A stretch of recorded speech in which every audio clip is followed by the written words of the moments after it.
As a young person, why I chose to study the sciences is that the sciences grabbed me. We have challenged you to change the world. We know that you have the resilience, curiosity, and education to do just that. Dr. Jackson is a star. You see it at the school, you see it outside the school, in industry, in academia. Dr. Jackson's history, where she came from, who she is, has had a great effect on RPI's role in the nation and in the world.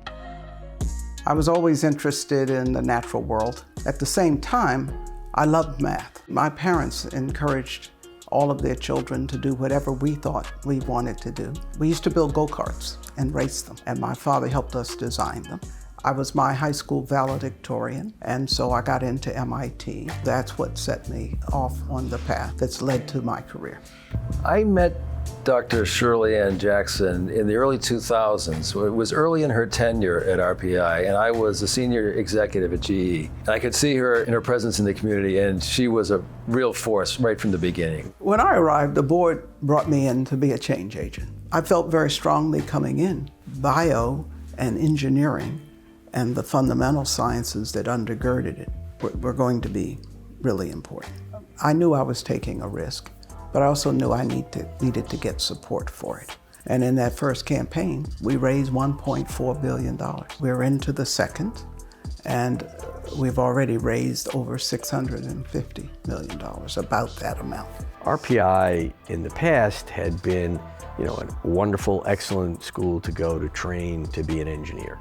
Now we've adapted to all the different kinds of engineering, and she's elevated RPI to become, in addition to an undergraduate training school, a research university. It was a great school before she got there, but now it's got global presence. You can even see it in the New York Times frequently, and she's just made it a better place in every single way. This award from St. Rose is so important to me, and I was a bit surprised to have it focused on community service and community support. Is very meaningful. Dr. Jackson's leadership not only has enhanced the greater capital region, but has also, if you look at the city of Troy, a strong RPI is essential for the economic and vibrancy of the city of Troy. That can't be overstated.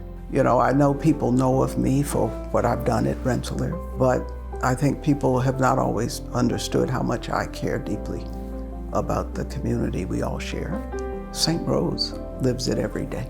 And so to have it be awarded to me from St. Rose is very meaningful. There are physical elements of the campus that she has improved, and the investments she's made have paid off, but it's much more than that.